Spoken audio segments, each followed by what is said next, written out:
What's going on, everybody? Welcome back to the Extra Innings Podcast. I'm your host, Elijah. We're back again.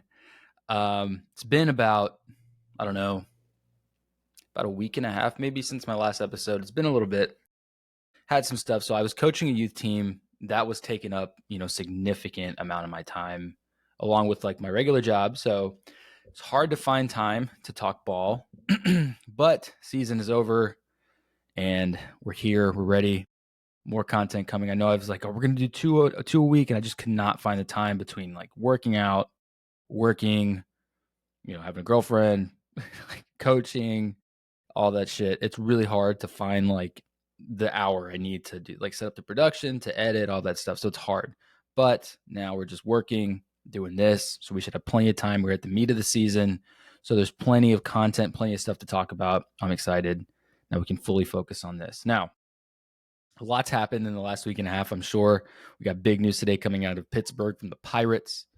They've relieved their manager. That's on the list. But the first thing I want to talk about today, since I'm a Yankee fan, I feel like we have to talk about it, is, let me adjust this light here. Is actually going to be this Padres-Yankee series. Now, it was a big series, mostly because the Padres are a hell of a club. I'm going to pull up some things real quick. But yeah, last night's game, electric. JC Escara, or JC, I think is his name. Let me see, it was his something. Yeah, Escara. I don't know why I thought I had that wrong. JC Escara, the Uber driver, makes the club, had his first walk-off last night. It was intense. Devin Williams had some much-needed hopes. We're going to talk about Williams. We're going to talk about Trent fucking Grisham. The Yankees, let me see. Yeah, they won 3-4 in the 10th. It was a close game all the way. They demolished them the night before, absolutely obliterated the San Diego bullpen.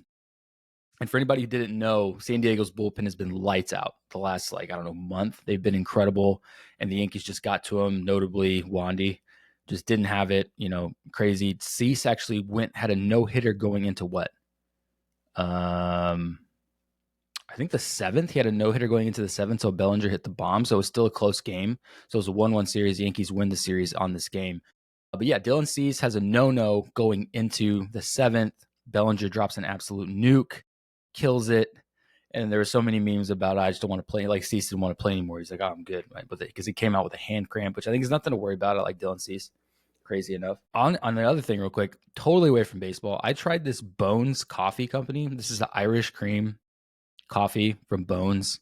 Phenomenal, so good. So I just had to let everybody know that it is phenomenal coffee. Back to the series. So they go into the 9th. Tie ball game. And I was worried. Weaver, okay, so first on the list here, talking about, I don't have much to say about the Padres. The Padres are a great team. Just didn't come in those last two games. Nothing you can really do when you go down 12-3 or whatever it was in the game prior. Last night, just a close game all the way around. Cease through a gem. Bullpen, once again, could not come through. First thing, so people were talking about the Weaver who imploded in game 1, Williams, who also imploded in game 1, which Williams, we're going to talk about Devin Williams. But the thing is, so that Weaver's still getting hit around a little bit, which is, people were concerned on Twitter. I like to go on Twitter and see what people are saying. And Twitter can be an extremely toxic place for fans, especially Yankee fans. It's a toxic place because people are just freaking out. And I've learned that because I've been kind of like somehow being like really pulled to be a Diamondbacks fan, because I went there last year and I just fell in love with Chase Field. I fell in love with Arizona. I love it over there, especially in Phoenix. Aside the fact that it was 120 degrees, it was just an awesome place. I've just been really gravitating to becoming a Diamondbacks fan, so I've been watching a lot more of their games. So I have something to say about that as well. But Twitter is a very weird space. First of all, people don't know ball. They think they know baseball, but have no fucking idea, right? That's the first thing. Second thing is people freak out at the first moment of any sort of discomfort in the game, right? So people have to calm down. And I love to just see people melt down over like one at bat. So anyway, people were freaking out over Luke Weaver getting hit hard. I don't freak out about that. Luke Weaver is a great pitcher. He showed us that the last year, a little bit the year before. His transition is huge, coming from where he came from. He was a starting pitcher, didn't pan out. Now he's this guy. Crazy enough. But the one I do want to talk about that I haven't addressed yet is Devin Williams. Now listen, Devin Williams, I've made it a point to watch all his outings, and I cheer for him like harder than anybody because I know, and anyone who's watched baseball the last 3 years, know how dominant he's been. in that closer role for Milwaukee. And the thing with that all I'm going to keep it short and sweet on Williams, and just say that, yeah, you shouldn't worry. He's going to figure it out. And I know everyone was like, well, he's not clutch because he lost the game last year. He got walked off on, I think, in the postseason for Milwaukee to end their season last year.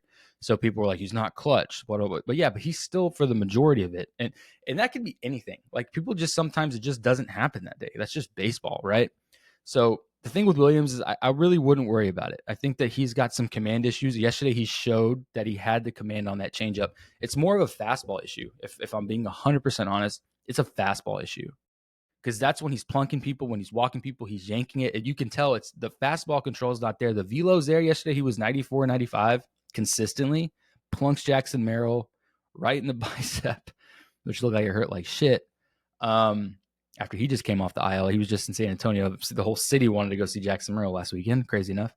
But yeah, I wouldn't worry. I think that also, like, the transition, he's only played in Milwaukee, so a transition from Milwaukee going into, like, Milwaukee, no joke, no shit on Milwaukee, right? But at the same time, like, I don't know. I just, going from Milwaukee to New York is a huge jump. And I think it's going to take him a second to acclimate to the eyes, to everything that comes with playing in New York. I'm just going to be 100% honest. So, am I worried about Devin Williams? No. I'll be right back. It gets hot as shit in here in my office when I'm not. And when I don't turn on the air conditioner, I turn on the fan, it gets freaking smoky in here. All right. So enough about Williams. Like I said, not going to worry about Williams. I think he just needs to, whether it's not to give him closing situations, I think it was ballsy as shit for Aaron Boone to put him in that situation yesterday with a runner on second, extra innings game, big series, right? But at the same time, he got out of it. He showed us that he still had it. He had it. And it wasn't like he was going up against slouch batters. What did he see? Tatis. Oh, you saw how Rise, Tatis, Machado, and then Bogarts. But the first three, holy shit. Those are some hitters, some of the best in the game right now, right? The next person I want to talk about that people continue to blow me off when I say this. I said it earlier this year. We talked about it. Small sample size, whatever, right? Trent Grisham is a fucking monster. I don't care what anyone says. Comes in yesterday, pinch hit, home run to tie the game, right? Like, what the fuck, dude? Like, put some respect on this man's name, right? No one, like, okay. And this is the thing about Trent Grisham. He's been around. He's been on the Yankees now for 2 years. I think he came in 20. Was it 23 or 24? Hold on, I gotta find this. Came in 24. Came last year. Was kind of like a platoon guy. Came in. He only hit 7 home runs, which he only hit 9 last year in the entire year. He's at 10 now. He surpassed the amount he hit last year, which is impressive. He's got a 1 OPS right now, and people still don't want to give him his flowers, man. Like, the dude is going off. I mean, I don't know what else you can expect from this, right? And this is the thing. The guy who was getting laughed at when he was playing on days Juan Soto didn't play last year. People were chanting, "We want Soto," and then he hits the grand. I think it was a grand slam when they were chanting it at Yankee Stadium. Like, dude just quietly goes to work. I compare him not as defensively as Cedric Mullins, but these are two guys that are kind of like hidden gems. And I've always said this about Trent Grisham. He's got that aura to him. There's just something about him. The dude can ball. I've seen it. I've watched it. I knew when he was in Milwaukee as a rookie. You didn't really see it in San Diego. You saw it in glimpses. Last year we kind of saw it in glimpses, and now it's full force. He's the starting guy. He is the dude. 292 at the plate, 10 bombs. Like, dude, absolute stud. So I think it's time that people start watching out for Trent Grisham. He's just on fire. He's on fire. And I think that it's time that Trent Grisham gets his flowers. I mean, there's no other. How do you ignore it at this point? You can't. Now, moving on from the Yankees, because obviously they're my favorite team. I'm gonna try not to talk about them as much. The big news that happened today, coming out of Pittsburgh, aside from the gentleman who fell off the field, that was super tragic and super unfortunate. Which obviously happened, I think, last week. Crazy. That happened in Pittsburgh as well. But now we're going to say that Derek Shelton has been relieved of his duties as manager for the Pittsburgh Pirates. Let me see if I can pull one more thing for you guys. So, yes, so he was relieved this morning. That's what we heard. And, I've been following the Pirates quite a bit, mostly because they have some young talent. They have a great pitching staff. They have O'Neal Cruz. They got some guys that can ball, right? But again, they haven't been a real powerhouse, but they do have Skeens. They have Mitch Keller. They have Jared Jones, a great Tommy Pham. So they got guys, right? It's not like they don't have anybody. And I think there's just been a lot of moves made that just have not panned out for the Pirates. And that's kind of what's led to this firing, if you will. So right now they're 12-26 after they lost yesterday, I think, to the Cardinals. Which by the way, fun stat: Paul Skeens is a monster, right? Paul Skeens is a monster, but for some reason cannot beat the St. Louis Cardinals. Don't know why. Weird stat, just can't beat the Cardinals, right? So I actually kind of want to look at something here. I kind of want to look at their roster because they do have a decent team, which is why it's really hard to really understand why they keep losing. And it's a lot more than what's at the surface, right? So they've got Dave Bednar. One guy's decent. Andrew Heaney is one of the starters. Mitch Keller, Paul Skeens, Joey Wentz. I guess Jared Jones is on the IL, whatever. Joey Bart, Henry Davis behind the dish. Adam Frazier, Brian Hayes, Manuel Valdez. Decent guys, man. Outfielders: O'Neal Cruz, McCutchen, Pham, Brian Reynolds. So they're not terrible. They're not bad. They've got some talent. I think there's just been more expected out of them, and I think they haven't been getting it out of this guy. Shelton obviously has been there for quite a few years. He's 306 and 440, so 306 wins, 440 losses. Obviously not a great record. He was hired in November of 2019. Yeah, so he's been here for a minute. 101 loss season in 2021, 100 loss in 2022. So yeah, not great. Not great. I can't. Not really much to say there. I think it's just more of an expectation. Like, hey, you've got Paul Skeens, you got Mitch Keller, you've got all these guys, Andrew Heaney. We've given you pieces. We need more. I think after, it's not like he was given a year and was like, well, you didn't make it. It's like at this point, there's enough on there. There's enough on this roster. There's enough depth that we should be getting more out of this.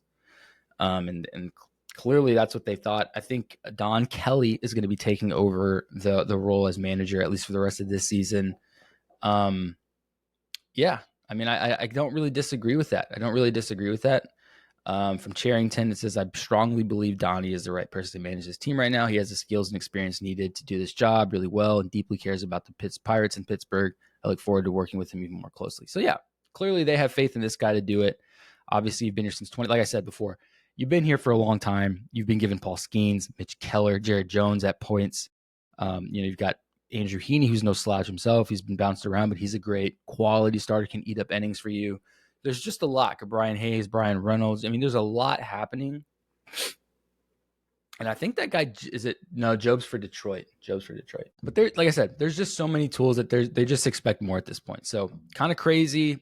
Is this going to shape a whole lot of things up for Pittsburgh? I don't know. I don't think it's going to like, they're not just going to completely 180, or maybe they will. Maybe it's a culture thing. Again, there's a lot of things that happen within big league clubhouses that we don't see, that we can't comment on. We don't know if there's a culture thing happening within the clubhouse that's making these guys not want to perform. X, Y, you don't know, right? So maybe could this flip the culture 100 and these guys come back and just start winning ball games? Absolutely. There's still time.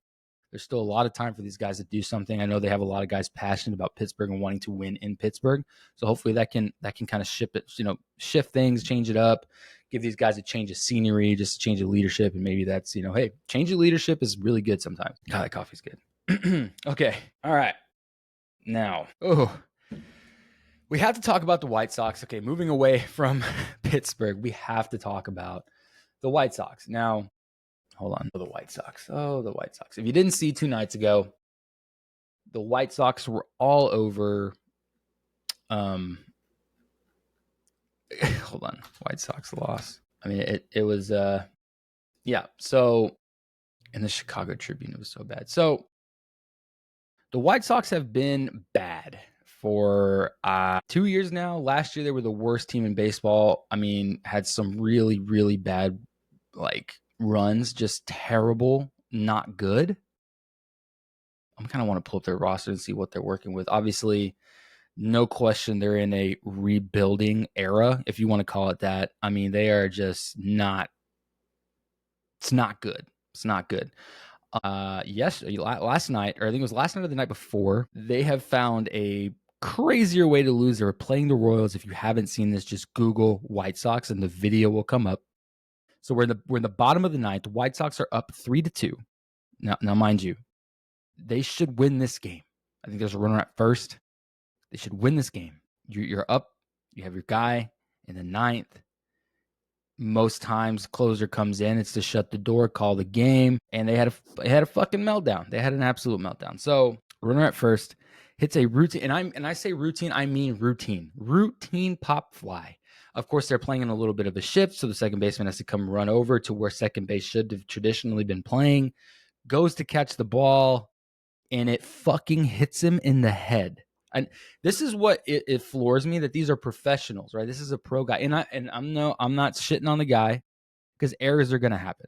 Errors are gonna happen. That's baseball. No one's perfect. We've seen it with the horrendous, Game 5 of last year with Aaron Judge missing a pop up. Like, whenever it comes up, it's gonna happen. It's almost like Wanted. Have you seen the movie Wanted, where your name comes up? It's one of those things where it's like you can practice and practice and practice and do everything right and be an absolute stud, but every so often you're going to draw that one where it's just not, you're just going to make the error. It happens. It's baseball, right? So I'm not saying it's like to just jab at this dude. What's his name?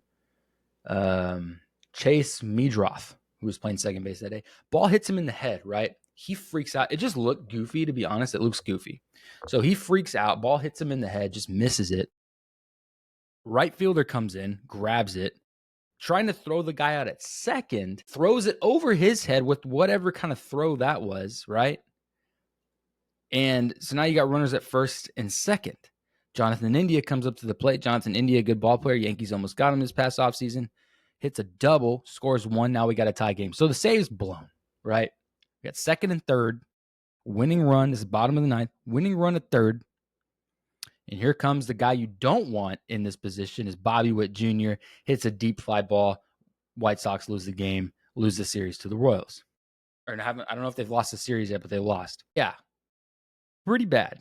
Pretty bad. There's no doubt that between the Rockies and the White Sox, they're the worst teams in baseball. I kind of want to look at standings real quick because I don't quite know where people are at here. Let me see.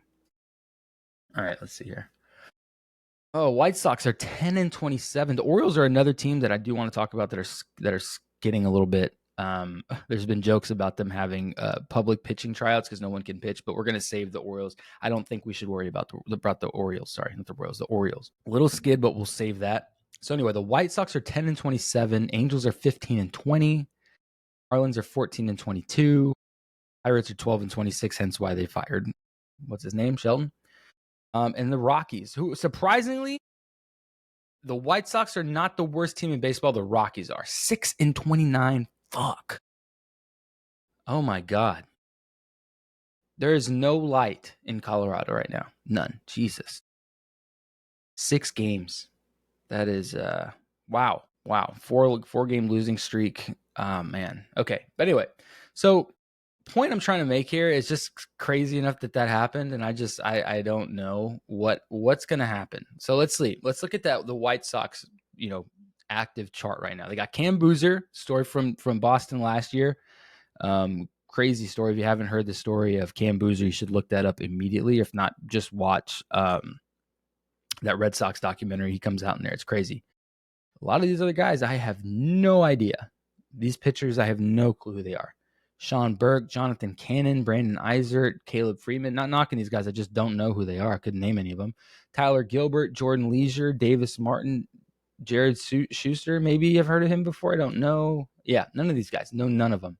Catchers, Matt Ties, Edgar Cuero. I don't know him. Infielders, Amaya. Okay, I've heard him. Mayton, heard him. Meadroth, who we just talked about. Josh Rojas. Andrew Vaughn, heard of him. Absolute Michael A. Taylor, who's been around the league. I think he was with Washington when they won it in 19. So not a slouch there. Luis Robert is just, they're doing him a disservice at this point. I mean, absolutely. Josh Palacios is a White Sox. I played against him when he was at San Jack. I didn't know that. Crazy to know. But now Okay, he's a White Sox. That's brutal. But anyway, Luis Robert needs to get traded at the deadline. If they're going to go full rebuild, you can't do it with him. Sell him, get some cash, get somebody, do something, get him off the roster. I know he was on the trade deadline last year. Yeah, if I was Luis Robert, I'd be dead ass asking for a trade at any point. Get me the fuck out of this. Even if I just went to the other side of Chicago, just get me out of the South side. Because good God. But yeah, White Sox found an interesting way to lose. Now, moving on to our next topic, we are going to talk about the people. I don't hate them. And when I say people, I don't mean people. I mean team. Just not my favorite to talk about. But we're going to have to talk about it because you need to talk about it. And that's going to be the Dodgers, who are catching the injury bug once again, dude. And this is the thing. And I remember when we had Jake on here, I was talking about it. I'm you know, let me see if I can find this. I know I had an article up. Here it is right here. Okay, it's on my phone here. Sorry. So the Dodgers have a fucking amazing team all the way through, no matter where. They have from right field to first base. They have an amazing roster lineup. We saw them at the beginning of the year with this stacked pitching rotation. But the one thing I knew is that a lot of these guys are super, super injury prone. And we knew that going into it. I knew that going into it. I think a lot of people did too. And right now they have so many injuries to Oscar Hernandez, Glasnow, Snell, and I have a list that I'm going to go over, and it makes you kind of cringe sometimes. But the point is the first thing that I said was like, yeah, they won the World Series last year. The Yankees were nowhere near as talented a ball club defensively. Bats kind of fell asleep at some point, but I'll say it again. The Dodgers were worried. Oh my God, this thing just completely flew off. The Dodgers were worried about going back to having to go back to Los Angeles against the Yankees. They didn't want to go back to Los Angeles, and I'll tell you that right now. They didn't want to go back because they knew that if they went back, the series was going to change, especially with how strong New York had been coming back. And that was the thing. Especially when you saw them in Game 5, the game was over. New York gave that game away. And that was one of the things that I was like, okay, whatever, right? But the point is that I don't know why I went off on that tangent. I just had to say it because I always have to defend the Yankees when we talk about Game 5. Moving back into this, the injuries, they even had a lot of guys. They still don't have Clayton Kershaw. They haven't had Clayton Kershaw for a long time. Glasnow was injured at the point in that time as well. And that's where I was going with the World Series. Glasnow wasn't there. I think they had Gratterall came in, but he had missed quite a bit of the postseason. He just happened to be ready for that World Series. And there was just so many guys injured that you hadn't seen. Walker Buehler was still shaky. He had just came back and was pitching pretty much for free agency, let's be honest. So a lot of injuries, and they've always been that way. So strong as they are, lineup-wise, there's always that injury bug that always plagues the Dodgers. And the thing with that, and this is what I tell people all the time, the thing with the Dodgers and their injuries is that, especially to the pitching staff, with how many pitchers they've lost, with Glasnow, Snell, now Evan Phillips has just put on the IL. They already have, and now guys, we're May 8th. They have the most bullpen innings out of any team in Major League Baseball, meaning that their starters are either hurt or they're just not making it deep in games. That's not sustainable, right? Because if you keep taxing your bullpen, not only is this injury bug going to move from your starting rotation to your bullpen, you're not going to have arms later down the line. You're going to have to start moving guys up. It's just going to get messy. And that's the thing. And I think I'm pretty sure that they know this clearly, that having this many injuries to your starting rotation, having guys not get into that 5th, 6th, 7th inning and giving your bullpen days off is not good. And we're early, dude. It's May. You still got the summer months and then postseason, right? And you clearly these guys aren't always going to be 100%. It's delusional to think these guys are going to be 100% going into the summer months because nobody ever is. But this is not good. And Teoscar Hernandez is another guy who was a big one. I'm just looking at this article here that's hurt as well. But let's read off some of these injuries. It's a long list. Here we got a quote from Dave Roberts. So the Dodgers are currently leading the league in bullpen innings so far and are continuing to shuffle through relievers early this season. Manager Dave Roberts called that not sustainable. I knew it. Not sustainable. I just said that for the reigning World Series champions. It just seems to like certain guys, and I could go back on each starter, but you're still trying to manage their health and be mindful of the innings that the bullpen is taking on and trying to stagger as much as you can. Absolutely. And manage leverage and all that stuff. Absolutely not. We don't want to lead the league in bullpen innings. Nobody does. Not this early. Fuck. It's not good. It's not good, man. Now here, so Shohei is technically on the IL, on the pitcher's IL, but he's still batting. Before we get into this, real quick, I don't think they should rush Shohei back. I think Shohei's great, but I just think inevitably, with like, if you look at the human performance, if you look at biomechanics, if you look at all these things, pitching is going to take a toll on his arms, on his upper body strength. I'm worried about that because he's a marvel to watch. So I don't know, kind of weirded out about that. But yes, technically Shohei Ohtani is on the IL. Technically, I mean, I'm not formally. He's not on the IL, but he's not pitching, right? Blake Snell, Glasnow, now Evan Phillips, Clayton Kershaw. But I think Kershaw's making rehab starts, maybe. Gavin Stone, Emmett Sheehan, River Ryan, Blake Trinan, Michael Kopech, Brusdar Graterol, Kyle Hurt, Michael Grove, and Eduardo Henriquez. Wow. Teoscar Hernandez is on there as well. Or maybe day-to-day. Yeah, and Edmund. Oh, yeah. Teoscar Hernandez and Tommy Edman are on the IL. So that's a lot of injuries, and that's something that they should be worried about. I'm going to be blatantly honest, not just because I don't like the Dodgers. That's just a lot of dudes, man. That's a lot of guys hurt. And that's something that just keep an eye on, because that could come back and really cause some damage down the line. Maybe not immediately, because they're still winning ball games. They still have a great lineup. You still got Max Muncy out there. You've got, you still got Will Smith. You've got, who else? You got Freddie Freeman still out there, Kike Hernandez. You got Pajes. You got a bunch of guys still playing. So it's not like they're still a slouch. Offensively, they're okay. I mean, Mookie Betts is still out there. You got plenty of guys, plenty of dudes. Chris Taylor. It's the pitching and the really just pitching all around that we're going to really start to see it hurt a little bit if they don't figure something out and get some of these guys healthy, because it's not, like I said, it's not sustainable. But yes, unfortunately, the Dodgers are still winning ball games. Now, like I said, I've been paying more attention to the Diamondbacks, and I've been watching a lot of their games. And I go to bed early, so watching 8:40 games takes a lot out of me, right? But I'm still watching them, right? I'm still watching them mostly because I hate the Mets, and I'm going to watch the Mets lose as much as possible, right? So one thing I want to talk about that a lot of people have been shitting on, is Zach Gallen. I'm a big fan of Zach Gallen. I think Zach Gallen is a hell of a pitcher, right? Now, has he had a great year so far? No, that he has not. But I think his ERA, what's his ERA now? 4.37, so it's pretty high. But here's the thing, right? Everyone's going to have that one year. He's been great. He's been solid all the way through. Hold on. 2.81. These are his career stats in 2019. He was 2.81, then 2.75, 4.30 in 21, so not good there. 2022, I think that was All-Star, 2.54. He's 7 the year after, 2024, 3.65, so a little high, but now he's at 4.37, right? He's a decent guy who's going to eat up innings, right? And there's been a lot of talk. Is he still an ace because he was the opening day starter, even though Arizona did get Corbin Burns, and the Diamondbacks are a scrappy team, bro. They're I'm drawn to watch them because they are a good team. They're just very scrappy. They're very, very scrappy. Ketel Marte is awesome to watch. Eugenio Suarez, Gurriel Jr., Corbin Carroll, Corbin Burns, Merrill Kelly, Brandon Pfaadt. They were electric to watch in the World Series. They got hot at the right time. And I've kind of been a fan of them ever since, man. They've just been a scrappy ball club. It just gets it done. I'm a huge fan of Torey Lovello. They're a good club to watch. But one thing I've noticed, a lot of people are shitting on Zach Gallen. And the thing about this is this, and I've kind of thought about it because I was watching him pitch. First of all, he loves to just absolutely mow down New York teams.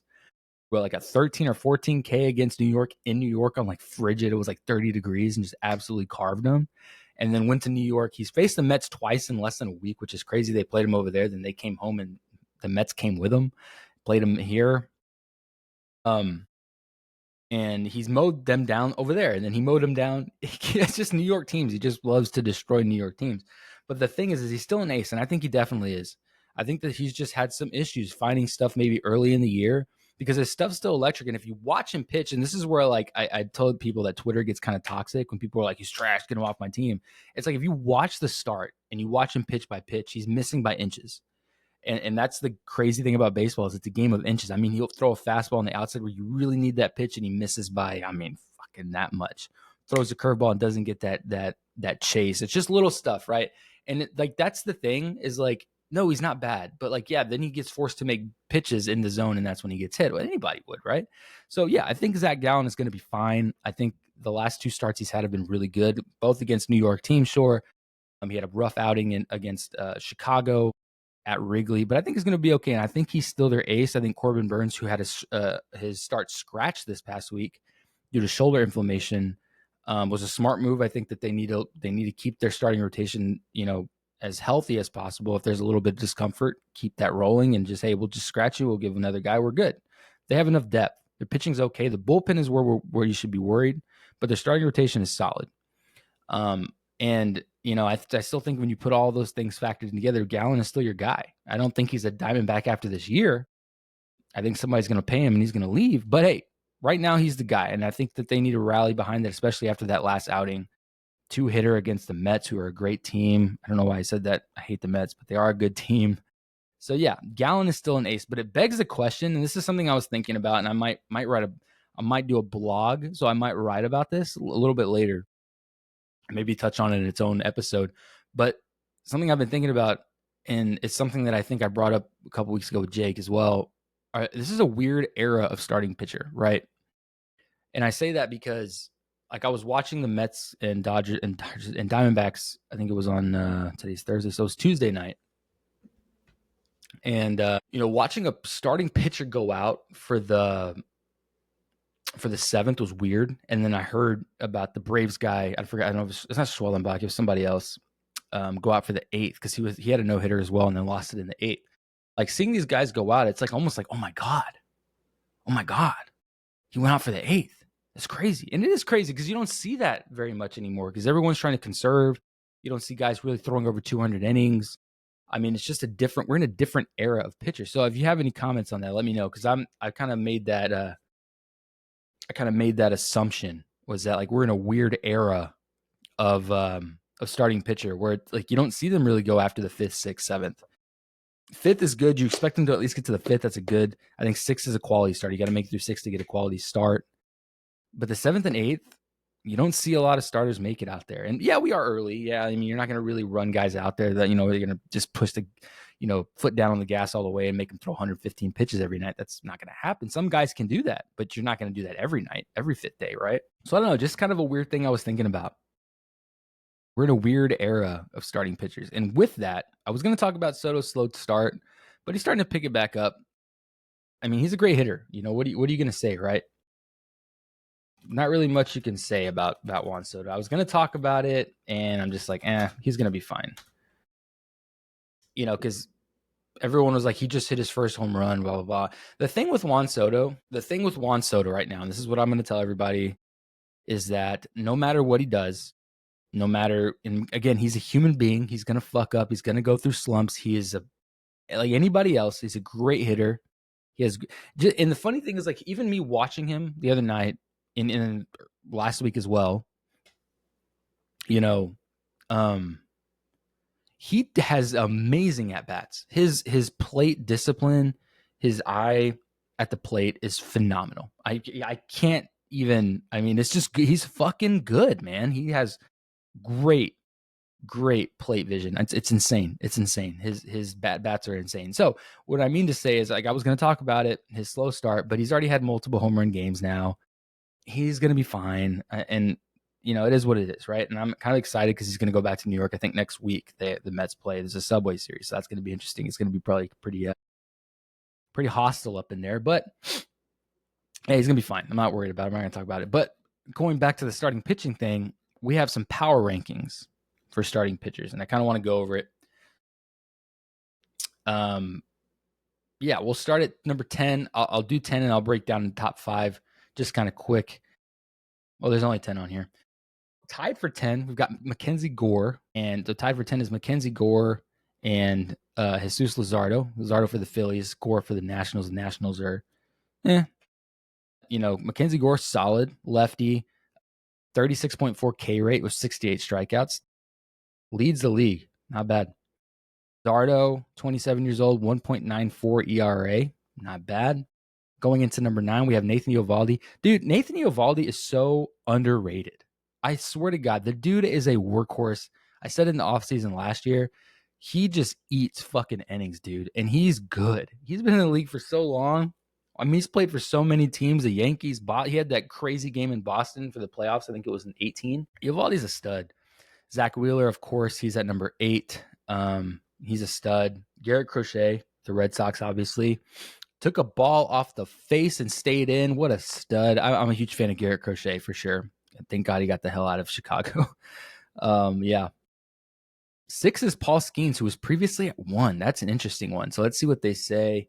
It's nitpicking to be sure, but Skeens has not been quite. He hasn't. And that's the other thing. He just hasn't had that like he had when he came in the league and sophomore slump maybe. I don't know, but he's still been good. Okay, first, a lot of people, again, it's the same thing with Juan Soto. We have these huge expectations that sometimes people are never satisfied. But he's got a 2.77 ERA, 8 starts. Though his K rate has dropped from 33 to 24%. But he's still strong. I mean, hell, he's still strong. But again, he used to be 1, now he's at 6. So something to note. Max Fried, who I think is too low, who has a 1.01 ERA and 6.5. He's averaging 6.1 innings a game. Yeah, they're 7-0 when Max Fried takes the mound in New York. Yeah. He should be fucking 1, honestly. 4 is Logan Webb. Logan Webb has been a force to be reckoned with in San Francisco for 2-3 years now. He's solid, 2.61 ERA. I think that he used to be 3, now they have him at 4. I think Fried should be above that. Yamamoto, another one's been pretty solid. That dude looks so old that they say he's 26.